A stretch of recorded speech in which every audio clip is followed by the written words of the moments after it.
समस्त सुधीजनों को सादर नमन। मम्मट ने अपने गौरव ग्रंथ काव्य प्रकाश में कालिदास के विभिन्न उदाहरण प्रस्तुत करते हुए किस प्रकार से उसमें अपनी पैनी बारीक दृष्टि से दोषों का उद्घाटन किया है और दोषोद्घाटन प्रवणैक दृष्टि उनकी कुछ ऐसी है कि कालिदास को ही वे दोष के निरूपण के लिए विशेष रूप से पकड़ते हैं। उनकी दृष्टि में कालिदास आते हैं क्योंकि सबसे यशस्वी कवि हैं कालिदास। उनमें भी दोष बता दिए जाएं तो आचार्यत्व की बड़ी प्रतिष्ठा होगी। इस संरंभ में जहाँ दोष नहीं रह जाते, उस पर कदाचित कालिदास को लेकर के ध्यान नहीं देते मम्मट। यह भी मैंने कहा, मम्मट का एक बड़ा योगदान यह भी है कि कहाँ दोष नहीं रह जाते, उल्टे गुण हो जाते हैं। इस पर पूरा एक विशद प्रकरण उन्होंने 7वें उल्लास में काव्य प्रकाश के रखा। अन्य आचार्यों ने इसके पहले इस रूप में दोषों के गुणत्व और दोष परिहार पर विचार नहीं किया। एक कालिदास का सुंदर श्लोक है, दुष्यंत शाकुंतल के दूसरे अंक में शकुंतला के प्रेम में पगा हुआ, मृग्या करने का उसका कुछ स्वयं भी मन नहीं है, शिकार पर जाने का। सेनापति उकसाता है कि चलिए, घेरा डाला जा चुका, फिर से शिकार पर चलें। दुष्यंत तो कहता ही है कि स वसति मुपेत्य यही प्रिया के साथ रहकर जिन हरिणियों ने उसके कटाक्षों की अनुकृति करना सीख लिया, उन हरिणियों पर, छोनों पर अब बाण छोड़ने का मन नहीं होता। आश्रम में 1-2 दिन रहकर के कुछ मन भी बदल गया है। फिर शकुंतला मिल गई है और विदूषक तो पहले ही रोना रो चुका है, या बंद करिए शिकार, बहुत हो गया। तो सेनापति जब अनुरोध करता है तो दुष्यंत कहता है कि नहीं, अब रहने दो। उस प्रसंग में यह श्लोक है, यह अच्छे श्लोकों में कालिदास के माना जाता है। गाहनताम महिषा निपान सलिलम श्रृंगैर मुहुस्ताड़ितम। आज के दिन तो जो जंगली भैंसे हैं वो धसे रहें पानी में, अपने सींगों से पानी पर प्रहार करते हुए बार बार आनंद लें जल विहार का। जंगली भैंसे छायाबद्ध कदम्बकम मृगकुलम रोमंथम अभ्यस्यताम। बेखट के पेड़ों के नीचे रोमंथन या जुगाली करते रहें मृगकुल या हरिणों के झुंड, पेड़ों की छायाओं में। और विश्रब्धई क्रियताम वराह ततिभिर मुस्ताक्षति पलवले। पोखर में, कीचड़ भरे पोखर में वराहपति, वराहों के सरदार मुस्ताक्षति विश्रब्ध होकर के, निश्चिंत होकर करते रहें। यह संस्कृत भाषा में ही यह शब्द मिलता है, अन्य भारतीय भाषाओं में किसी में मेरे ख्याल में यह नहीं आया। वराह, जिसको शूकर भी कहते हैं, सुअर भी कहते हैं, पर सुअर और शूकर कहने से थोड़ा गौरव की क्षति होती है। वराह तति कह दिया है। झुंड के झुंड वराह पोखरों के कीचड़ में धंसकर मुस्ताक्षति करें। सुअर कीचड़ भरे पानी में अपनी थूथन धसा करके नागर मोथे की जड़ उसमें से निकाल कर खाता है। सुअरों को बहुत पहचान रहती है जड़ी बूटियों की, और वैसे भी झाड़ियाँ जहाँ खूब होती है वहाँ वे जड़ी बूटियाँ ढूंढ करके उनको खा करके स्वस्थ रहते हैं। यह हमने अभी भी देखा कि जहाँ जंगल और झाड़ियाँ उनको मिल जाती हैं, वहाँ वे उनमें अंदर घुस करके और कुछ खोद लेते हैं। यदि दांत आ गए हैं तब तो कहना ही क्या है, अन्यथा भी कुछ वनस्पतियों की पहचान उनको है, वे उनको खाते रहते हैं। इसलिए शूकर वैसे सबसे स्वस्थ प्राणियों में से एक होता है, और कहते भी हैं कि जो वन्य शूकर है वह तो सिंह को भी परास्त कर सकता है। और ऐसे शूकर हमने देखे भी, घोड़े के समान ऊंचाई वाले अद्भुत बड़े लंबे दांत जिससे निकल रहे थे, ऐसे शूकर को देखने का अवसर भी हमको प्राप्त हुआ। तो यह वराह ततियां, वराहों के झुंड विश्रब्ध निश्चिंत होकर के मुस्ताक्षती करते रहें। इसको मुस्ताक्षती कहते हैं। थूथन धसा कर के कीचड़ में कुछ जड़ी बूटी खाना, यह मुस्ताक्षती है। और विश्रामम भी पाठ मिलता है। विश्रांतिम लभतामिदम च शिथिलज्जाबंध मस्मत् धनु। आज हमारा यह धनुष भी थोड़ा विश्राम कर ले, शिथिल जाबंध इसका हो जाए, इसकी डोरी ढीली हम कर देंगे आज, और धनुष भी थोड़ा विश्राम कर ले आज। मम्मट कहते हैं कि इसमें प्रक्रम भंग हुआ है, कारक का क्रम टूट गया है। 2 पंक्तियों में कारक का प्रयोग है। महिष निपान सलिल, या जहां खूब पानी भरा हुआ है उसमें धंस करके, या महिषों के लिए कहा है। मृगकुल या हरिणों के झुंड जुगाली करते रहे, यह हरिणों के लिए कहा गया है। प्रथमांत में है ये महिषाह और मृगकुलम। उस क्रम को तोड़ करके वराह पति भी तृतीया में करके, और वराह ततियों के द्वारा ऐसा करना पड़ेगा अनुवाद, यदि शाब्दिक अनुवाद करें तो महिष निपान सलिल में धसे रहे, मृगकुल रोमंथ करते रहे निश्चिंत होकर के, और वराह ततियों के द्वारा मुस्ताक्षती की जाती रहे, ऐसा कर दिया है। तो कारक का प्रक्रम भंग हो गया है, ये तो सत्य है। अच्छा उन्होंने निकाला। और चतुर्थ पंक्ति में भी हमारा धनुष भी विश्राम करे, यह भी प्रथमा विभक्ति में कारक कर्ता कारक ही आया। तो 3 पंक्तियों में कर्ता कारक है, उसको करण कारक बना दिया है, तृतीयांत कर दिया है, यह क्रमभंग हुआ, सत्य है। लेकिन इसमें थोड़ी मजे की बात यह है कि मम्मट ने अपना कवित्व भी प्रदर्शित करने का यहाँ प्रयास किया। तो विश्रब्धैः या विश्रब्धम क्रियताम वराह ततिभिर मुस्ताक्षति पलवले, जो तृतीय चरण है उसमें उन्होंने कहा है कि इसको कारक का जो क्रम है उसका निर्वाह करने के लिए कुछ ऐसा कर दिया जाए कि विश्रब्धा रचयन्तु सूकर वरा मुस्ताक्षतिम पलवले। सूकर वर विश्रब्ध होकर के मुस्ताक्षति करते रहें, ये उन्होंने किया है।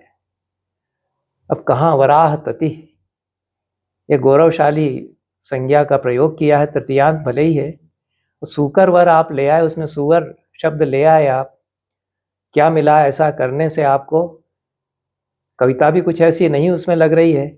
ये जो अन्विति है, अब ये नहीं देख रहे हैं कि ये अगर हम तृतीय चरण कर देंगे तो ये जो अन्विति बन रही है, गाहनताम अभ्यस्यताम क्रियताम विश्रांतिम लभताम, अब ऐसा किया जाए, ये जो राजा बोल रहा है इसकी बड़ी अद्भुत अनोखी अन्विति दुष्यंत के द्वारा ये क्रम बनाया है कालिदास ने। ये ज़्यादा बड़ा क्रम जो राजाज्ञा के रूप में कि आज ऐसा होता रहे, आज तो ऐसा होता रहे, भले ही राजा बोल रहा है, उसके गौरव को पूरी क्षति पहुंचा करके तृतीय पंक्ति में सुवर वर मुस्ताक्षति करते रहे, ऐसा प्रथमांत ही चाहिए था, तो संशोधन किया। उससे तो सारा आनंद ही किरकिरा, मजा ही किरकिरा हो जाता है कविता का, बनी नहीं है बात। इसलिए आचार्य को बड़े कवि की प्रतिभा का आदर करना चाहिए, जो आनंदवर्धन और अभिनवगुप्त करते हैं। प्रतिभा ईश्वर रूप होती है, उससे जहाँ संस्खलन हुआ है वो किसी बड़े महत् प्रयोजन की भी सिद्धि उससे हो रही है, अन्यथा आप करेंगे तो वो नहीं हो पाएगा।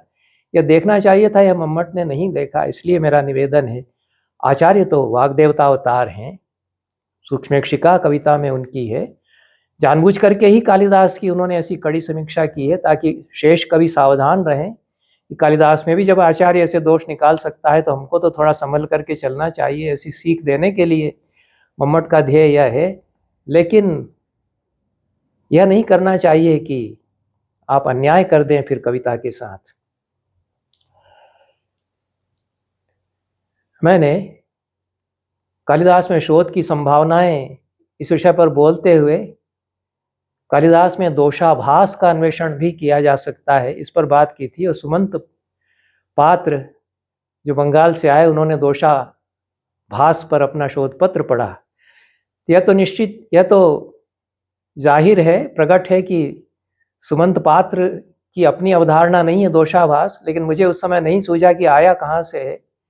तो मैंने प्रशंसा की थी सुमंत पात्र की कि दोषाभास कालिदास में, इसको लेकर के उन्होंने एक शोध पत्र लिखा कि जितने दोष टीकाकारों के द्वारा बताए गए हैं वे वास्तव में दोषाभास हैं। यह एक दृष्टि कालिदास को परखने की है, वो अच्छा कार्य उन्होंने किया, पर किसी आचार्य ने दोषाभास इस कोटि का प्रयोग किया है यह मुझे देखने को नहीं मिला होगा।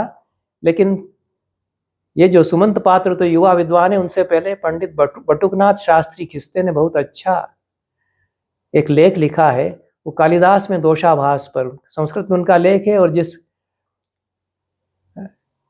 बटुकनाथ शास्त्री स्मृति ग्रंथ की चर्चा मैंने की है, जो कि सूर्य प्रकाश व्यास, आचार्य सूर्य प्रकाश व्यास ने संपादित किया है, बहुत अच्छा ग्रंथ, उसमें वह लेख भी प्रकाशित है। तो जो युवा विद्वान है उनको पूर्व प्रकाशित लेख यदि उस विषय पर हैं तो उनको देख लेना चाहिए अन्वेषण करके। वो कालिदास बिब्लियोग्राफी जो सत्यपाल नारंग की है उसकी चर्चा मैं कर चुका हूँ, उसको खोजना चाहिए कि दोषाभास कालिदास में दोष विषयक कोई लेख विद्वानों के पहले यदि हुए हैं उनकी सूची उसमें मिल जाएगी। तो यह बटुकनाथ शास्त्री ने दोषाभास कालिदास के ये हैं जिनको दूसरे आचार्य या टीकाकार दोष बता रहे हैं। जैसे रसाभास होता है, रसाभास भी बड़ा रस ही बन जाता है। ऐसा कवि कर्णपुर ने तो कहा कि जो गोपियों का प्रेम है वो भले ही आनंदवर्धन, अभिनवगुप्त, मम्मट आदि की परंपरा से रसाभास कहा जाता रहे, पर उस जो रसाभास है वह तो परम गौरवमय है कि गोपियां धन्य हो गई शंकर के प्रति। जो परकीया रति है वह भी रसाभास होते हुए भी गौरवान्वित हो जाती है। तो रसाभास भी जैसे गौरवान्वित होता है कहीं कहीं, वैसे दोषाभास भी परम गौरवमय हो जाते हैं, उल्टे चमक उठते हैं दोषाभास कविता में आकर के। यह पंडित बटुकनाथ शास्त्री का कहना था कि जितने दोष मम्मट ने बताए और अन्य आचार्यों ने बताए हैं वे सारे वास्तव में कालिदास में आकर के दोषाभास होते हैं। यह खेल है कवि का कि आचार्य के साथ वे थोड़ा खिलवाड़ करते हैं कि ठीक है आप ढूंढते रहिए दोष, पर वास्तव में ये दोष मेरे हैं नहीं। दूसरे लोगों को आभास होगा कि दोष हो गया है, तो आपको आभास हो रहा है, लेकिन सचमुच में दोष मैंने नहीं किया है। ऐसा पंडितों से, आचार्यों से थोड़ा सा खेल कालिदास करते हैं। तो जहाँ जहाँ दोष ऊपर से झलकता है, ऊपर से तो तुरंत समझ में आ जाता है कि ठीक है कारक व्यत्यय हुआ है, कारक का प्रक्रम भंग हो गया, गहनताम महिषा निपान सलिलम इस श्लोक में। इसलिए मम्मट का कहना ठीक है, पर जो बड़ा एक कांतिमत्व कविता में उससे आया है, दुष्यंत के कथन में जो गौरव आया है, और वराह ततिभि विश्रब्धम क्रियताम मुस्ताक्षति पलवले, इस कथन में जो आदेशात्मक गौरव आया है वो उसको दोषाभास में ढाल देता है, यह समझना चाहिए। मम्मट ने दोष परिहार का निरूपण किया है जो कि अत्यंत प्रशंसनीय है और बड़ा विशद निरूपण है। जितने दोष बताए हैं वो कहीं कहीं दोष नहीं रह जाते और कहीं कहीं गुण हो जाते हैं, ये उनका कहना है। क्वचित न दोषो न गुण, ऐसा वे एक कारिका ही इस पर बना करके उसके बहुत सारे उदाहरण देते हैं। कालिदास को भी उन्होंने उसमें कहीं कहीं लिया है, लेकिन ऐसा लगता है कि बहुत अन्य मनस्कता के साथ में दोष परिहार वे बता रहे हैं कालिदास में। वो गुण हो सकता था, उसको गुण नहीं कह रहे हैं, वो दोष नहीं रहा यहाँ कालिदास का, ऐसा कह रहे हैं। एक और सुंदर श्लोक है, महीभृतः पुत्रवतोपि तस्मिन्, महीभृतः पुत्रवतोपि दृष्टिस्तस्मिन् अपत्ये न जगाम तृप्तिम्, अनंत पुष्पस्य मधोर्हि चूते निद्विरेफमाला सविशेष संगा। रघुवंश में दिलीप, वात्सल्य भी है, मैंने वात्सल्य पर, कालिदास में जो वात्सल्य है उस पर एक अपने वक्तव्य में बात की है कि वात्सल्य के, वत्सल रस के भी कवि कालिदास हैं, और वात्सल्य को, वत्सल को एक अलग रस, वात्सल्य स्थायी भाव वाला माना जा सकता है, इसकी संभावना कालिदास से खुलती है। ये वात्सल्य का अच्छा निदर्शन है। रघुवंश में दिलीप नन्हा सा शिशु जो रघु है उसको लाड़ करते हैं, तो नहीं, ये कुमार संभव में है, कुमार संभव का श्लोक है। रघुवंश में भी इस तरह के श्लोक आए हैं जहाँ रघु के लिए लाड़ है, पर हिमालय का अपनी बेटी के लिए लाड़ है।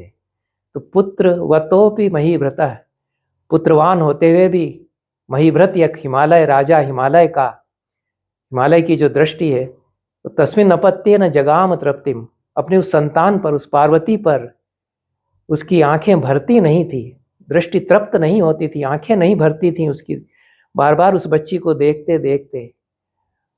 भले ही पुत्र थे उसके ओर। अब पुत्रवतो भी इसमें एक वचन है, एक पुत्र की बात कर रहे हैं या अनेक पुत्रों की, या नहीं स्पष्ट है, लेकिन मैनाक उनके एक पुत्र हुआ उसके पहले, ऐसा कालिदास कह चुके हैं। तो एक बेटा तो था, उस बेटे के होते हुए भी ये जो लाडली बिटिया आ गई है घर में, उसको देख देख करके उसकी आंखें नहीं भरती थी। या बेटी के लिए कितना कालिदास के मन में वो है। और आजकल बड़ा नारा दिया जा रहा है बेटा बेटी एक समान, तो यहाँ तो बेटी को ही ज़्यादा लाड़ कालिदास करा रहे हैं हिमालय से। उसका उदाहरण दे रहे हैं बहुत बढ़िया निदर्शना अलंकार में, कि अनंत अनंत फूल खिलते रहें वसंत में भले ही, लेकिन आम्र मंजरी जो आ जाती है आम के ऊपर, उस पर जो भौरे टूटते हैं, उससे लगता है कि कामदेव का और वसंत के महीने का, चैत्र मास का विशेष जो रीझना है वह तो उस आम की मंजरी पर ही है। आम्र मंजरी स्त्रीलिंग है।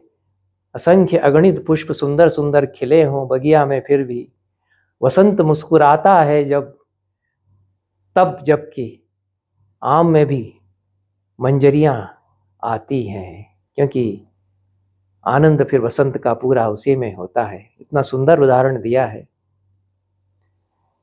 इसमें कहते हैं कि दोष हो रहा था,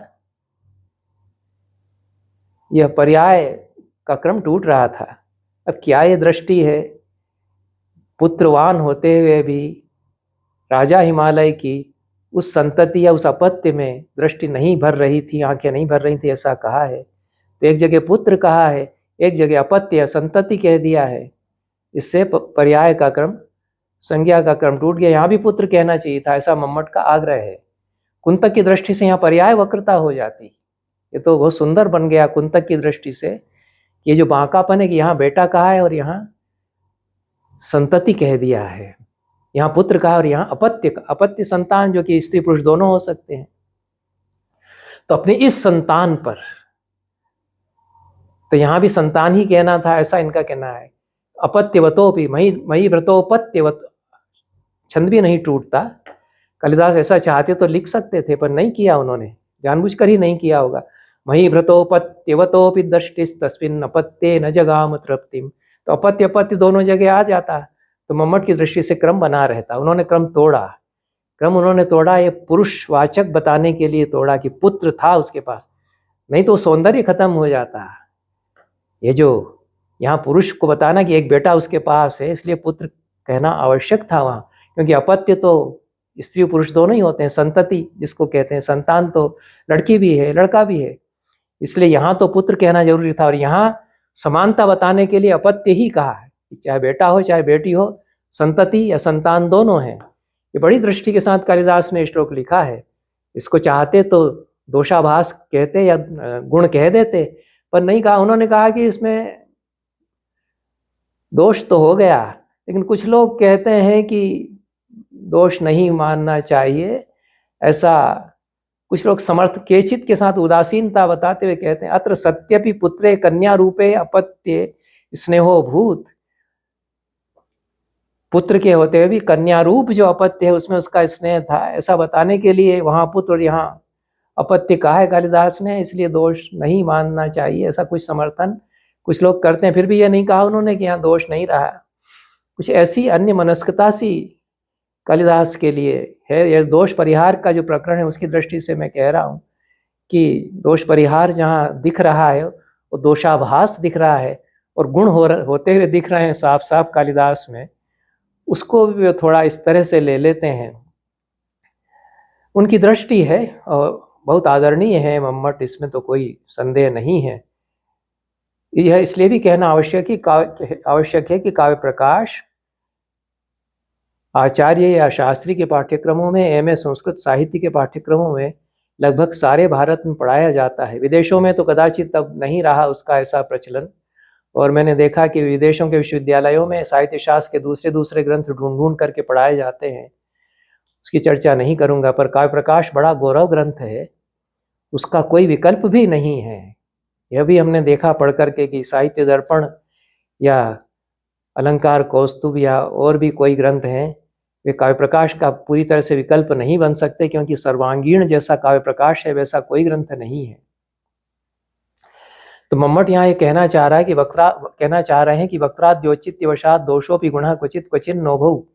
इसके साथ तो उन्होंने प्रकरण दोष परिहार का आरंभ किया कि वक्ता देश काल आदि के अनुसार कभी कभी दोष गुण हो जाता है या कभी न दोष रहता है न गुण रहता है। उसके उदाहरण बताने लगे। तो यहाँ कालिदास को थोड़ा सा बख्श देते, कुछ उदारता के साथ में कह देते कि यहाँ गुण हो गया है, वक्रता आ गई है, ये पर्याय का जो है उसके कारण सौंदर्य आ गया है, ऐसा कुछ कह देते जैसा कि कुंतक कहते हैं।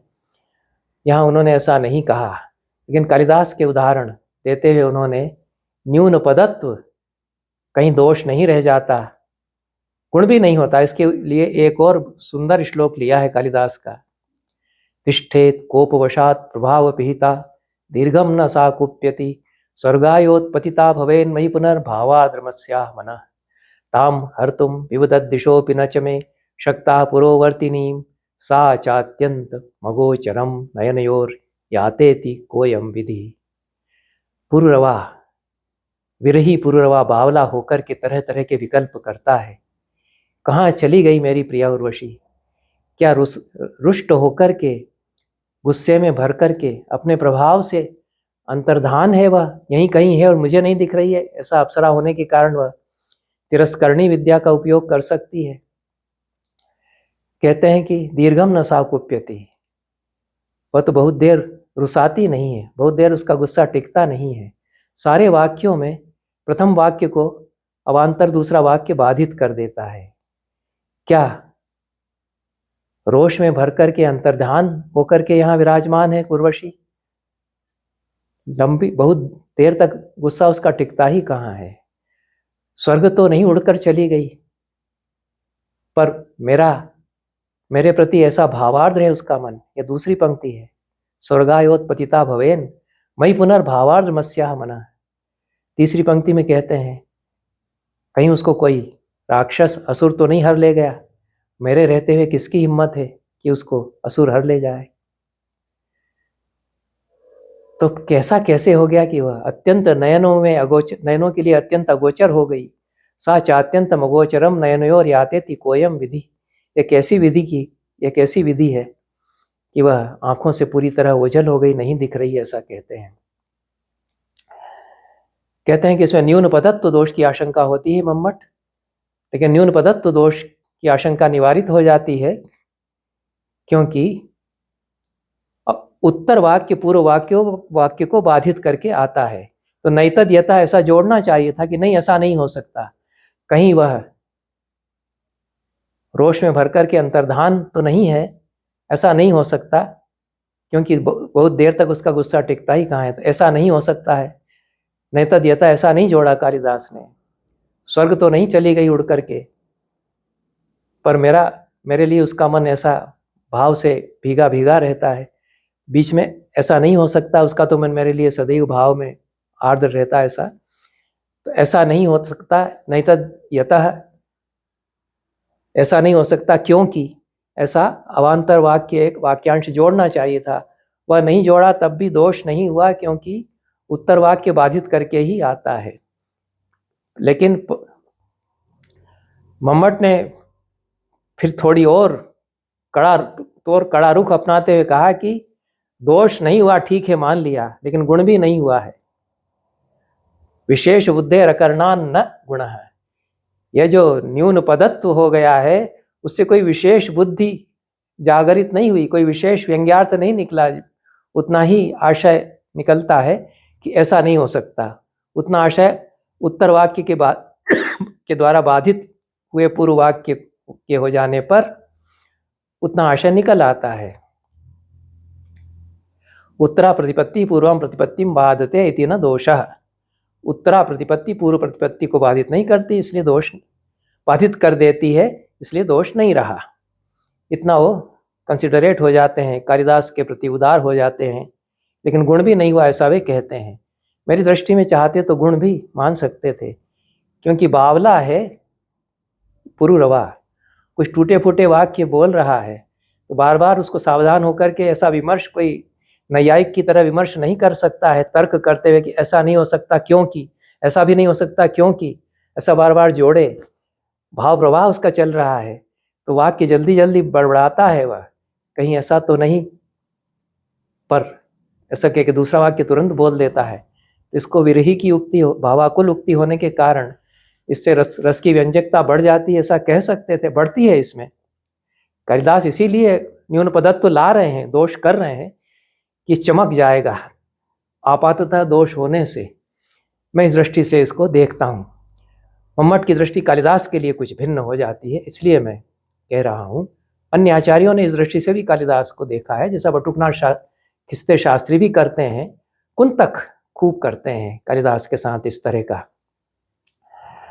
लेकिन मम्मट ने उदाहरण खूब अच्छे अच्छे छांट करके कालिदास से भी यहाँ लिए हैं, और दोष भी उन्होंने अच्छी तरह से ढूंढ करके बताए हैं, जो कि कदाचित अन्य आचार्य इतनी बारीकी से ढूंढ करके, क्योंकि हम लोग उसके रस में डूब जाते हैं तो दोष हो गया है, हमारी दृष्टि नहीं जाती। मम्मट की प्रज्ञा मेधा सूक्ष्मदर्शिनी है। यह एक और श्लोक है, बड़ा प्रसिद्ध श्लोक है, और किसी संस्करण में विक्रम ऋषियम के मिलता है या नहीं मिलता है मुझे शंका है, लेकिन यह इसमें भी गुण हुआ है। इसको बहुत उन्होंने आग्रह करके तो नहीं कहा है, लेकिन यह श्लोक दिया है कि इसमें जो श्रुति कटुत्व है वह दोष नहीं रहा। विरही की युक्ति है तो विप्रलम्ब श्रृंगार है, उसमें श्रुति कटुत्व नहीं होना चाहिए, लेकिन रक्ताशोक को संबोधित करते हुए विरही पुरुरवा कह रहा है, रक्ताशोक कृशोदरी कनुगता त्यक्त्वानुरक्तम जनम। हे रक्ताशोक व कृशोदरी उर्वशी कहाँ चली गई, अनुरक्त मुझ विरही को छोड़ करके, मुझ प्रेमी को छोड़ करके। नो दृष्टेति मुदैव चालयसि किम वातावधूतम शिरः। मैंने नहीं देखा, ऐसा कहते हुए अपना हवा में अपने डालियों को हिलाते हुए तुम मस्तक हिला करके मना क्यों कर रहे हो कि मैंने नहीं देखा? क्यों तुम मना करने का ढोंग कर रहे हो? ऐसा पागल पुरुरवा कहता है, थोड़ा सा कड़ा पर पढ़ करके, रुष्ट होकर के। उत्कंठा घटमान षटपद घटा संघट्ट दष्टच्छदस्तत्पादाहति मंत्रेण भवतः पुष्पोद्गमो अयम कुतः।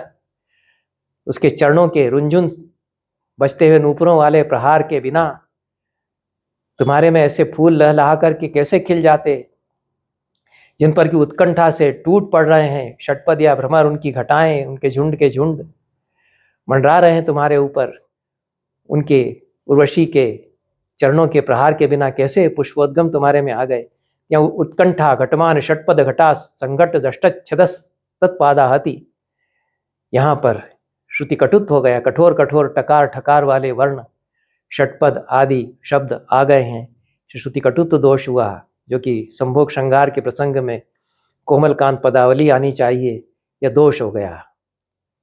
मम्मट की जो बारीक दृष्टि है उसके अनुसार वो इस बात को पकड़ते हैं कि यहाँ बोलते बोलते पुरुरवा को रक्ताशोक के ऊपर ही क्रोध आ गया है कि तुम मस्तक हिला रहे हो, मना कर रहे हो हमारे सामने कि नहीं देखा नहीं देखा, ऐसे फूल तुम्हारे में कैसे खिल जाते, ऐसा रोष के साथ कहता है। रोष आ गया है, इसलिए थोड़ा सा क्रोध स्थायी भाव यहाँ झलकेगा और आवेग झलकेगा। उसको झलकाने के लिए कठोर वर्णों का विन्यास और श्रुति कटुता कालिदास ने ला दी है। उससे गुण आ गया, ये तो फिर नहीं कहते हुए जोर दे करके, ये तो गुण आ गया, ये तो मान लेना चाहिए कि उससे जो रोष है, उससे व्यंग्य जो रोष है अशोक के लिए कालिदास पुरुरवा के मन में, इसको कालिदास व्यंजित करना चाहते हैं कि वह बावला ऐसा कुछ हो गया है कि प्रकृति में हर एक से पूछता फिरता है कि तुमने तो नहीं देखा, कोई जवाब नहीं देता तो उनके ऊपर रोष भी करने लगता है, ऐसा कुछ वह पगलाया हुआ है। उसका रोष झलकाने के लिए पदावली रोष को व्यंजित करती है, तो यहाँ उससे व्यंग्य का सौंदर्य आ गया, ऐसा कह सकते थे मम्मट। पर उन्होंने कहा कि ठीक है, यहाँ श्रुति कटुत्व दोष नहीं रहा है, और यदि रसभाव का कोई प्रसंग न हो तो वहाँ श्रुति कटुत्व हो भी जाए तो न तो दोष होता है न गुण होता है। आशय मम्मट का कुछ लगता है स्पष्ट उन्होंने नहीं कहा कि शिरोधूननेन कुपितस्य वचसी, क्या कहना चाह रहे हैं, दोष नहीं रहा, इतना ही कह रहे हैं कि गुण भी हो गया, ऐसा कहना चाह रहे हैं। इतनी उनकी संक्षिप्त पदावली होती है, यह उन्होंने कहा है। और अविमृष्ट विधेयांश दोष पर जो विचार है मम्मट का बड़ा ही सूक्ष्म है, वाक्य में कहाँ विधि है और कहाँ उद्देश्य है, इसका विचार कवियों को करना चाहिए। और विधि की प्रधानता होती है, संस्कृत में आख्यात वाक्य होता है, तो यह विधेयांश का विमर्श यदि नहीं हुआ है तो दोष हो जाता है। इस पर कल भी चर्चा मैंने की है। और यह विष्णु ऋषियम का बहुत सुंदर श्लोक है। नव जलधर सन्नद्धो यम्न दृप्त निशाचर सुरधनुरिदम दूरा कृष्टम न तस्य शरासनम अयमपि पटुर्धारा सारो न बाण परंपरा कनकनिक्ष स्निग्धा विद्युत प्रिया न ममोर्वशी। बादल को देखते हुए पागल की तरह पुरुरवा चिल्लाता है कि अरे कोई राक्षस मेरी प्रिया को हर करके ले जा रहा है, क्योंकि उसके गहने चमक रहे हैं। बादल पर जो बिजली कड़क करके चमक रही है, उसको प्रिया के आभूषण गहने या प्रिया की चमक, और बादल को राक्षस समझ करके बड़बड़ाता है, चिल्लाता है। फिर कहता है कि नहीं, यह तो पानी से भरा हुआ काला बादल है, तृप्त निशाचर नहीं। सूर्य और यह चमक रहा है, उसके ऊपर जो सतरंगा यह उसका धनुष नहीं है, यह तो इंद्रधनुष है। और यह जो बौछारें गिर रही हैं, बाणों की बौछारें नहीं है, तो मूसलाधार बारिश की बौछारें हैं, ऐसा कहता है। तो यह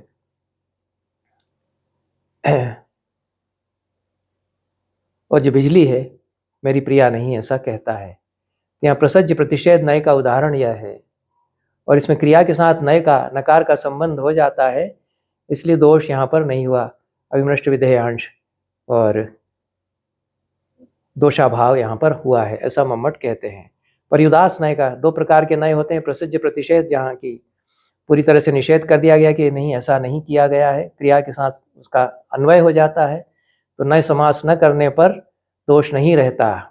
और पर्युदास नय जिसमें समास नय के साथ बना दिया जाता है, वह भी उचित होता है। उसका औचित्य बताते हुए ये कालिदास का उदाहरण दिया, यहाँ प्रशंसा उन्होंने की है। यथा जुगोपात्मानमत्रस्तो भेजे धर्म मनातुरः अग्रध्नुराददे सोर्थान असक्त सुखम अन्मभूत। यहाँ पर अत्रस्त, अनातुर, अग्रध्नु और अत्रस्त और असक्त, ये जो चार विशेषण नए समास बना करके रघुवंश में अपने नायक के लिए कालिदास ने विनियोजित किए हैं, उनमें नए समास में पर्युदास नय का सौंदर्य है, औचित्य है। यहाँ पर उसकी प्रशंसा कालिदास करते हैं। निर्हेतु, ये हेतु न बताया जाए, किसी बात को कहा जाए और उसका हेतु न बताया जाए तो उससे दोष हो जाता है, इसको कालिदास कहते हैं। इसको मम्मट जब कहते हैं तो उसकी अदुष्टता या दोष नहीं रहता, इसको बताते हुए कालिदास का उदाहरण भी देते हैं कि हेतु नहीं बताया गया यहाँ पर कालिदास के इस पद्य में। चंद्रम गता पद्म गुणान्न भुंक्ते पद्माश्रिता चांद्रमसीम अभिख्याम उमामुखम तो प्रतिपद्य लोला दुष्संशयाम प्रीतिमवाप लक्ष्मी। चंद्र के पास यदि रहती है लक्ष्मी, चंद्रमा जब पूर्णिमा का चमकता है, सौंदर्य उसका खूब खिलता है, तो कमल मुरझाए होते हैं, लक्ष्मी कमल को छोड़ देती है उस समय। और जब कमल में लक्ष्मी रहती है, कमल खिलता है, उसमें लक्ष्मी विराजी होती है, सौंदर्य की आभा उसमें झलकती है। तब चंद्रमा दिन में नहीं दिखता है उस समय, जब सूर्य उगने पर कमल खिलते हैं, तो लक्ष्मी का दोनों तरह का सौंदर्य एकत्र देखने को नहीं मिलता। लेकिन उमा का जो मुख है उसमें दिशंशयाम प्रीतिम अवाप लक्ष्मी, लक्ष्मी प्रसन्न हो गई कि दोनों का सौंदर्य झलकाती हुई वहाँ पर वह विराजमान है लक्ष्मी उमा के मुख पर, ऐसा कालिदास सुंदर कल्पना करते हुए कहते हैं। यहाँ पर हेतु बताना चाहिए था कि चंद्र में रहते हुए कमल की शोभा से अलंकृत लक्ष्मी क्यों नहीं हो सकती, क्योंकि रात में कमल मुरझा जाते हैं, ऐसा हेतु बताना चाहिए था। पर यह लोक प्रसिद्ध है, इसलिए हेतु बताने की आवश्यकता नहीं है। और जब कमल खिले होते हैं तब चंद्रमा में वह नहीं रह पाती, इसका हेतु बताने की भी आवश्यकता नहीं, क्योंकि कमल जब खिलता है तो दिन होता है और चंद्रमा नहीं, चंद्रमा निष्प्रभ रहता है। तो लोक प्रसिद्ध होने से हेतु न कहना दोष नहीं हुआ। तो निर्हेतु हेतु न बताना है जो दोष हो सकता था, उसकी संभावना निरस्त हो जाती है। गुण तो खैर यहाँ नहीं हुआ, ऐसा मम्मट कहते हैं। और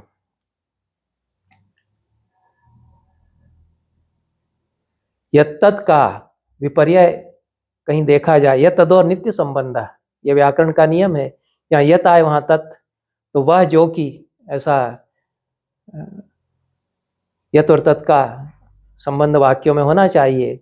वह जो आदमी, यदि ऐसा कहा है तो फिर उसका ऐसा ऐसा होगा, ऐसा जो के साथ वह आना चाहिए, अन्विति नहीं होगी।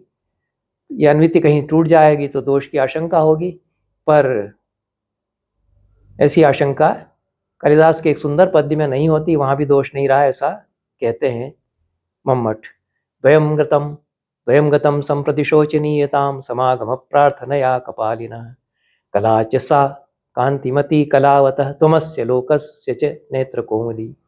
यहाँ सा, वह कला, कांतिमती कला चंद्रमा की, और तुम जो कि इस लोक के लिए चांदनी हो। दोनों चीजें आज दुख करने लायक हो गई, दोनों पर माथा पीटने का मन होता है। ऐसा शंकर की निंदा करता हुआ ब्रह्मचारी बटु कहता है कि अभी तक केवल चंद्रमा की कला के लिए ही हम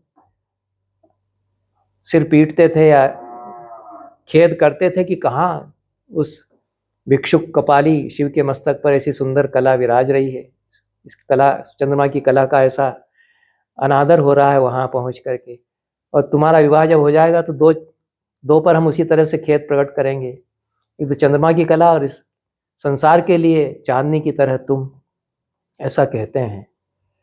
तो कला च सा, उसके साथ या ऐसा आना चाहिए था कहीं, वह चंद्रमा की कला जो कि उस शिव के माथे पर है, उस भिक्षुक कपाली शिव के माथे पर है। तो या लगा करके कुछ नहीं कहा है, उसकी आवश्यकता भी नहीं, क्योंकि प्रसंग है, उसमें निंदा कर रहा है। सबको मालूम है कि शिव के माथे पर चंद्रमा विराजमान है, इसलिए या कला शिवस मस्तके विराजते, ऐसा कह करके सा का अन्वय करने की, यत तदोर नित्य संबंध बनाने की आवश्यकता यहाँ नहीं है, वह प्रसंगोपात स्वतः है। ऐसा कुछ उदाहरण कालिदास के बहुत सुंदर काव्य की कुछ अच्छी कोटियों में मम्मट ने दिए हैं। वहाँ और कई आनंदवर्धन या कुंतक होते तो कुछ निछावर करते, एक आध दो वाक्य। कुंतक तो फिर पूरे पृष्ठ के पृष्ठ ही लिख देते हैं, उसकी विश्लेषण करते हुए अपनी प्रतिभा से। पर आनंदवर्धन भी इतना मितव्ययिता शब्दों की न करते। मम्मट के लिए यह भी बहुत बड़ी प्रशंसा की बात है कि बहुत ही शब्दों के प्रयोग में वे मितव्ययी हैं। इतना बड़ा ग्रंथ लिखना था, भोजपत्र ज़्यादा खर्च न हो कदाचित यह रहा होगा, यद्यपि कश्मीर में तो भोज का खूब होता है पेड़, और पर ग्रंथ गौरव भयात ऐसा कई जगह खुद भी लिख देते हैं। ग्रंथ हमारा बहुत फैल जाएगा, इसलिए अब आगे कुछ नहीं कह रहे हैं, संक्षेपीकरण उनकी शैली है। तो ये उन्होंने प्रशंसा की, ऐसा मान लेना चाहिए, क्योंकि यह विप्रलंब श्रृंगार में मेघदूत का उदाहरण उन्होंने दिया है। विप्रलंब के 5 भेद मम्मट ने बताए। भेद भी मम्मट ने ही इस प्रकार से विशद रूप में 5 प्रकार विप्रलंब के बताए हैं। प्रवास, ये अभिलाष, विरह, ईर्ष्या, प्रवास, शाप, इन 5 से होने वाला 5 प्रकार का विप्रलंब या विरह होता है। उसमें शाप में नहीं, प्रवास में आएगा। तो यह प्रवास के उदाहरण में उन्होंने ये दिया है मेघदूत का यह उदाहरण। त्वाम आलिख्य प्रणय कुपिताम, तो बहुत सुंदर श्लोक है, बहुत प्रसिद्ध है। यक्ष चित्र बनाता है, चित्र बनाते बनाते आंखों में आंसू मरते हैं। तो यक्ष को जो प्रवास करना पड़ा, उसके कारण विरह के उदाहरण में यह दिया है। और कुछ नहीं, उन्होंने शाप के उदाहरण में, शापस्य उदाहरण में ऐसा कहकर के दे दिया है, फिर कुछ भी नहीं कहा है। और भी इस तरह के उदाहरण कालिदास से दिए हैं। और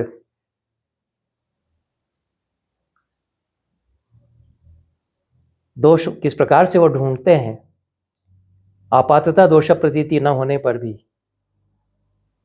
ये बड़ी प्रशंसा की बात भी हो सकती है, और केवल दोषैक दृष्टि भी कहा जा सकता है कि कालिदास के लिए दोषैक दृष्टि, दोषैक द्रख हो जाते हैं। अतिथिम नाम काकुस्थ्यात पुत्र माप कुमुद्वती, कुश की जो रानी थी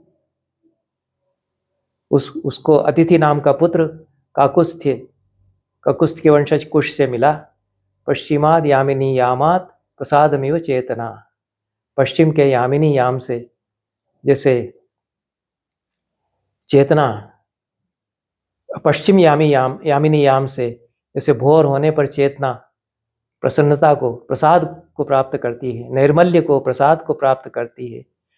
भोर होते होते जैसे चेतना उज्जवल निर्मल प्रसन्न होती है, उस तरह से यह उदाहरण दिया। अब मम्मट की दृष्टि से दोष हो गया है, क्योंकि यहाँ अतिथि नामक पुत्र को पाया ऐसा लिट लकार है, और चेतना निर्मल होती ऐसा अनुवाद यदि करते हैं तो यहाँ लट लकार या वर्तमान काल है, तो काल व्यत्यय दोष हो जाता है। पर उपमा में तो सर्वत्र ऐसा कहा जाता है और दोष नहीं बताया जाता कि अमुक के अमुक अमुक के ऐसा बेटा हुआ, जैसे कि भोर होने पर खुशी हुआ करती है, ऐसी बेटी हुई जैसे कि भोर होने पर खुशी चित्त में आती है। ऐसा अमूर्त उपमा बड़ी सुंदर है। इसमें फिर काल व्यत्यय का विचार नहीं करना चाहिए, क्योंकि भूतकाल में भी हो जाती रही है, वर्तमान में भी होती रही होगी, और आगे चल कर के भी होगी। जब जब भोर होगी तो चित्त में प्रसन्नता निर्मलता आएगी सात्विक व्यक्ति के भीतर सुबह उठने पर। तो इसमें काल व्यत्यय चाहते तो नहीं मानते, पर उन्होंने नहीं इस बात को स्वीकार किया और कहा कि दोष यहाँ पर हो गया है, काल व्यत्यय हो गया है। बाकी उपमा कालिदास की है और अनोखी उपमा है, जैसे कि कालिदास की उपमाएं हुआ ही करती हैं। आपनोति इस क्रिया का अध्याहार यदि करते हैं तो कालिदास ने अध्याहार करके ही लिखा होगा, ऐसा मान करके मम्मट कहते हैं। या तो कोई अतीत का उदाहरण देते कि जैसे उनके पिता को एक दिन भोर में प्रसन्नता का अनुभव हुआ था, वैसे ही उनके वंशज कुश को अतिथि नामक पुत्र मिलने पर प्रसन्नता का अनुभव हुआ। ऐसा तो दोनों तरफ भूतकाल ही हो जाता, ऐसा मम्मट का आशय प्रतीत होता है। पर कालिदास ने वैसा नहीं किया, उनकी आज्ञा नहीं मानी, इसलिए दोष हुआ है। कुछ अलंकारों के उदाहरण में भी उन्होंने दिए हैं उदाहरण, सराहना भी की है, सराहना के भाव से दिए हैं, सराहना की नहीं है। को सूर्य प्रभुवो वंशः, इसका उदाहरण दिया है वाक्यार्थ निदर्शना में। जाबंध निष्पंद भुजेन यस्य विनिश्वसद भक्त परंपरेण कारागृहे निर्जित वासवेन लंकेश्वरेण उषितमा प्रसादात। सहस्रार्जुन का महात्म्य बताते हुए अज को इंदुमती की सखी इंदुमती को सहस्रार्जुन का महात्म्य बताते हुए उसका कोई वंशज वहाँ बैठा हुआ है इंदुमती के स्वयंवर में, ये इनके पुरखे सहस्रार्जुन थे, ऐसा बताती है कि जिनके कारागार में लंकेश्वर रावण, जब तक उनकी कृपा दृष्टि नहीं पड़ गई तब तक रहना पड़ा लंकेश्वर रावण को इनके जेल में, इनके कारागार में। जाबंद से निष्पंद थी भुजा उनकी, और सांस लंबी लंबी छोड़ते रहे, कितने ही महीने बीत गए। यह तो कथा रावण के लिए प्रसिद्ध ही है कि सहस्रार्जुन ने अपनी सहस्त्रों बाहों की कांख में उसको दबोच करके फिर जेल में डाल दिया। ज़्यादा ही वह बिलबिला रहा था कि हमसे युद्ध करो युद्ध करो। सहस्रार्जुन परम पराक्रमी थे, उनको भी विष्णु का अवतार माना जाता रहा है, उनकी भी पूजा होती थी। बाद में परशुराम संप्रदाय जो है वो ज़्यादा प्रबल हो गया, तो सहस्रार्जुन का संप्रदाय कुछ मंद हो गया, ऐसा आचार्य गयाचरण त्रिपाठी बताते हैं। तो यह जो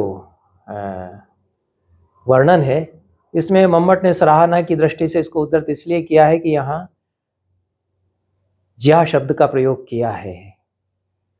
धनुष की डोरी निस्पंद थी, उसकी भुजा पर टकराती नहीं थी अब धनुष की डोरी, ऐसा कहने के लिए ज्या शब्द का प्रयोग किया है। संस्कृत भाषा में ही धनुष की डोरी के लिए एक अलग से शब्द है ज्या।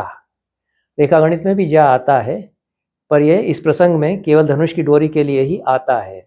युद्ध आदि के प्रसंग में तो वहाँ धनुर्ज्या कहने की आवश्यकता नहीं है, धनुष की डोरी ऐसा कहने की आवश्यकता नहीं, जहाँ ज्या कह दिया है। धनुर्ज्या भी आवश्यकता होने पर कह सकते हैं, लेकिन सौंदर्य इसमें इसलिए आया है कि धनुर्ज्या ऐसा नहीं कहा, केवल ज्या कहा है, तो धनुष के बिना ढीली पड़ी हुई, धनुष से उसको उतार दिया है डोरी को, क्योंकि जब धनुष को विश्राम देना होता है तो डोरी उतार देते थे, कसा हुआ रखने की जरूरत नहीं है। जैसे वीणा के सितार के तार ढीले कर देते हैं, जब फिर से बजाएंगे तो कसेंगे, उसी तरह से जब युद्ध नहीं हो रहा है तो उसको डोरी को उतार देते थे, तभी उसको चढ़ाना बड़ी चुनौती मानी जाती थी। तो जा जो है वह अब ज्या ही रह गई है, धनुर्ज्या नहीं रह गई है, बताने के लिए ज्या शब्द का प्रयोग किया है। यह प्रशंसनीय है, इसका नोटिस लिया है। और दूसरे श्लोक की उन्होंने अन्य कवि की प्रशंसा की है कि उसने धनुर्ज्या कहा है क्योंकि वहाँ चढ़ी हुई डोरी बताना है। तो यह इस प्रकार से मम्मट का कथन केवल यह है कि न्यून पदत्व की आशंका यहाँ नहीं करनी चाहिए कि धनुर्ज्या क्यों नहीं कहा, धनुष क्यों नहीं जोड़ा, क्योंकि वहाँ केवल ज्या है इसलिए उन्होंने नहीं जोड़ा। उससे गुण हो गया यह भी वे नहीं कहते हैं, पर धनुर्ज्या जहाँ किसी कवि ने कह दिया है उसकी प्रशंसा अवश्य वे करते हैं। धनुर्ज्या किर्ण चिन्हेन दोषणा स्फुरितम तव, धनुर्ज्या के घट्टे के निशान बन गए हैं, ऐसी तुम्हारी भुजाएं फड़क उठी हैं, ऐसा किसी नायक के लिए किसी कवि ने कहलवाया, उसकी प्रशंसा। यहाँ आरूढ़त्व बताने के लिए धनुर्ज्या शब्द का प्रयोग किया है। अन्य कवि की प्रशंसा उन्होंने की है। इस प्रकार से मम्मट की समीक्षा कालिदास को लेकर के है।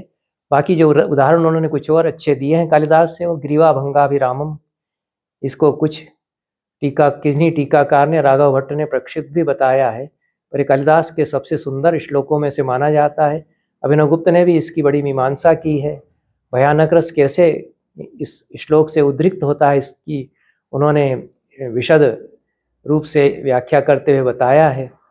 और मम्मट ने तो चलते रस्ते जो नवरसों के उदाहरण दिए हैं उसमें भयानक रस का उदाहरण यह है, ऐसा कह करके इसको उद्धृत कर दिया है। संदेह अलंकार के दो भेद मम्मट ने किए हैं, निश्चय गर्भ और दूसरा निश्चयांत।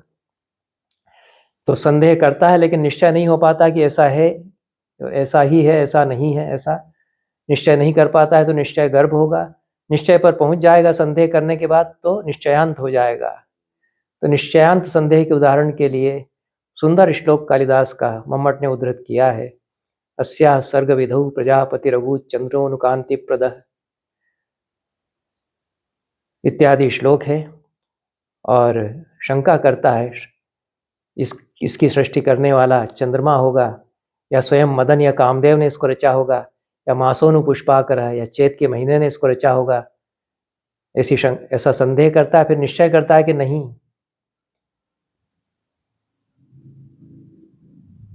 मुनि ने तो इसको नहीं बनाया है। वेदाभ्यास जड़ कथम नु विषय व्यावृत्त कौतूहलो। तो जो शंका है, संदेह है, वह निश्चयांत हो जाती है कि मुनि ने इसकी रचना नहीं की होगी, वो वेदाभ्यास जड़ हैं, वो ऐसे सौंदर्य की रचना कैसे कर सकते हैं। तो यहाँ पर यह निश्चयांत संदेह के उदाहरण में मम्मट ने इसको उद्धृत किया है। भाव शबलता के उदाहरण में बहुत मार्मिक पद्य कालिदास का मम्मट ने उदाहरण में दिया है और उसमें कितने कितने भावों गड्ढमड्ढ हो गए हैं इसको भी बताया है। कि भाव शबलता का इससे बढ़िया उदाहरण बन नहीं सकता था। यद्यपि विक्रमोर्वशीयम में यह पद्य आता है या नहीं आता है इसके बारे में शक है। टीकाकारों ने विक्रमोर्वशीयम का इसको पद्य माना है। इतना मार्मिक पद्य है, वो मन होता है कि कालिदास का मान लेना चाहिए, फिर भी यह प्रकाशित संस्करणों में नहीं है यह श्लोक। लेकिन अन्य प्रसंग का अन्यत्र का कहीं पद्य, ऐसा भी कुछ टीकाकार कहते हैं। श्लोक में तो भाव शबलता है और इसका उदाहरण उन्होंने अच्छा दिया है। क्वा कार्यम शशलक्ष्मण क्वचकुलम भूयोपि दृश्येत सा, कहाँ तो ऐसा अकार्य और कहाँ हमारा ऐसा उज्ज्वल कुल। फिर कहते हैं क्या फिर से देखने को मिलेगी। दोषाणाम प्रशमायन श्रुतमहो, हमने जो कुछ ज्ञान पाया है वो हमारे दोषों को शमन करने के लिए है। फिर एकदम से कहता है कि अरे कोपे भी कांतम मुखम, गुस्से में भी उसका मुख कितना अच्छा लगता था। किम बक्षन्त्यपकल्मषाः कृतधियः, समझदार लोग, जानकार लोग जो प्रजा के हैं वो क्या कहेंगे। उसके बाद तुरंत कहता है स्वप्ने भी सा दुर्लभा, अब तो सपने में भी वो दुर्लभ हो गई। चेतः स्वास्थ्यमुपेयी, है हमारे मन धीरज रखो। फिर कहता है कि कौन धन्य युवा है जो कि उसके अधरों का पान करेगा। ऐसा विक्रमोर्वशीयम का नहीं हो सकता है, मुझे भी लगता है, पर यह मम्मट ने उदाहरण दिया है। मम्मट के टीकाकारों ने कहा है कि यह विक्रमोर्वशीयम का है।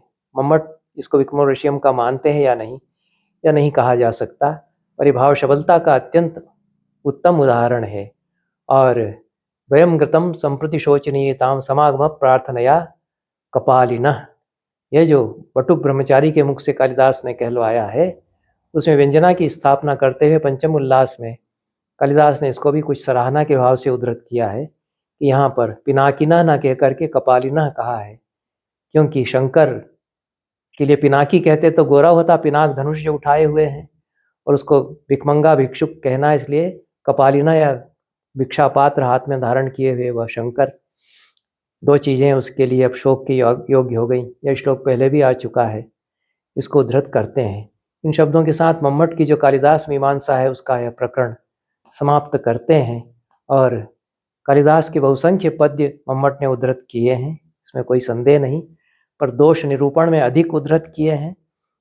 2-3 पद्य दोष परिहार के प्रसंग में उद्धृत किए हैं, उनमें जो अनुगुण्य है उस पर ध्यान नहीं दिया है। और कुछ प्रशंसनीय पद्य जो रस और अलंकार के उदाहरण में भी दिए हैं वे कम हैं। इन शब्दों के साथ आज का यह वक्तव्य समाप्त करते हैं। बहुत बहुत धन्यवाद। नमस्कार।